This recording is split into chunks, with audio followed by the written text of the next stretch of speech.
मुंबईची स्टोरी आहे, खारची.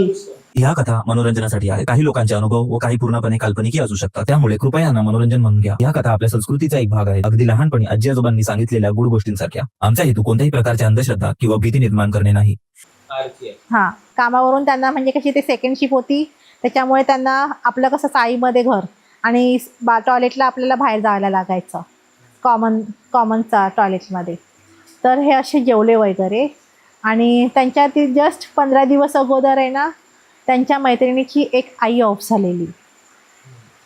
तर आणि त्या लोकांनी ना म्हणजे घर बांधायला घेतलेलं, पण म्हणजे ते अर्धवटच झालं घर आणि त्यांची आई ऑफ झाली. मग ते घर तसंच होतं. आणि नेमकं ते घर आहे ना, टॉयलेट जे आपले कॉमन टॉयलेट आहे ना, त्याच्या समोरच असायचं.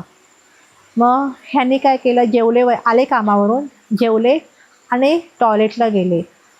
टॉयलेटवरनं वगैरे केलं आणि ना येत होते, तर त्यांना ना ती बाई आहे ना, त्या घरामध्ये ना फिरताना दिसली स्पष्ट. आणि टॉयलेटमध्ये आमच्याकडे कसं माहिती आहे, टॉर्च घेऊन जावं लागायचं. तर त्याने ना टॉर्च मारली, तर अक्षरशः त्यांनी ती स्पष्ट बाई बघितली आहे की ही मेलेली बाई. एवढं त्यांना ते घाबरले. त्यांनी ते बालदी आहे ना, टॉयलेटची बालदी तिथेच टाकली आणि घरात आले सरळ धावत पळत. एवढा त्यांना घामही फुटला. आणि घरी येऊन मग त्याने आईला सांगितलं की आई आहे ते अशी आहे, फिरते. मग आई बोलली की राहू दे, आता काही बोलू नकोस, हातपाय धू आणि आराम कर. आणि मग दुसऱ्या दिवशी मग आईने विचारलं की काय झालेलं, म्हणून नाही, मी असं जेवून बाहेर गेलो तर ती बाई पूर्ण अख्खा घरभर फिरत होती. हा एक अनुभव माझ्या मिस्टरांचा भरपूर हे होता.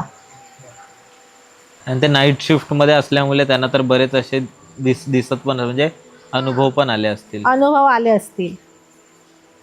पण हा एक अनुभव सांगितला. आणि एक पार्किंगमध्ये आत्ताच गेल्या महिन्यामध्ये पिकअप ड्रॉप करतात, तर त्यांची ड्युटी 8ची. त्याने पिकअप आपलं ड्रॉप केलं. आले असेल एक 1:30च्या सुमारासमध्ये, जेवले वगैरे. आणि पार्किंगच्या ज्या गाड्या असतात त्या म्हणजे कसं, आता काही काम नाही असेल म्हणजे दुसरं ड्रॉप होईपर्यंत थोडं अर्धा 1 तास त्यांना कसं ब्रेक मिळतो, मग ते गाडीमध्ये जाऊन झोपतात थोडा वेळ. म्हणून हे जेवले वगैरे, त्यांना थोडं टाईम होतं ड्रॉप करायला टाईम, त्याच्यामुळे मग ते गेले की चल एका साईडला झोपूया गाडीमध्ये गाडीचं हे खोललं आणि जाऊन झोपले ड्रायव्हरकडनं चावी घेऊन. आणि मग बोलले की अरे झोप डाराडूर, कारण नाईट शिफ्ट असलेले, कायमची नाईट शिफ्ट असलेली आणि कधी दिवसाचं काम करायला लागले तर झोप नाही घरी भेटायची. ते सूज एकदम झोपले. त्यांना ना असं स्वप्नामध्ये कोण असं लाल कपडेवाला माणूस येताना दिसला आणि त्यानं छातीवर म्हणजे असं वाटतं त्याची मान आवळते.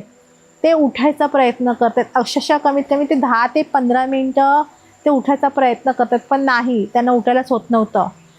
त्यांनी असं नाही, डोळे पण हे होते, पण दरवाजा आपल्या ते काच असते ना दरवाजाची, ह्याच्या गाडीच्या दरवाजाची, ती काच पण ठोकतात, पण तरीही त्यांना नाही. मग नंतर त्यांनी कसं तरी स्वतःला हे केलं आणि डोळे उघडले आणि मग हे केलं, बघितलं तर आजूबाजूला कोण नाही. पण ते अक्षरशः घामाघूम झालेले, श्वासोश्वास घ्यायला होत नाही, बाहेर पडले.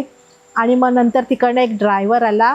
तो बोला काय झालं, तर बोलत नाही, ते असं मी झोपलेलं ना, तर मला कोणतरी लाल कपड्यांमध्ये माणूस आला आणि त्याने मला हे केलं. तर नाही, हा भरपूर जणांचा अनुभव आहे आणि इथे कोणीतरी आहे, त्याच्यामुळे तू ह्या गाड्यांमध्ये, ह्या बाजूच्या गाड्यांमध्ये झोपू नको. तुला हे ते न झोपताना तू ते बाहेरच्या साईडला ज्या गाड्या आहेत ना त्या गाड्यांमध्ये जाऊन झोप, असं माझ्या मिस्टरांनी सांगितलं. ही माझ्या गेल्या महिन्याची गोष्ट माझ्या मिस्टरांबरोबर घडलेली.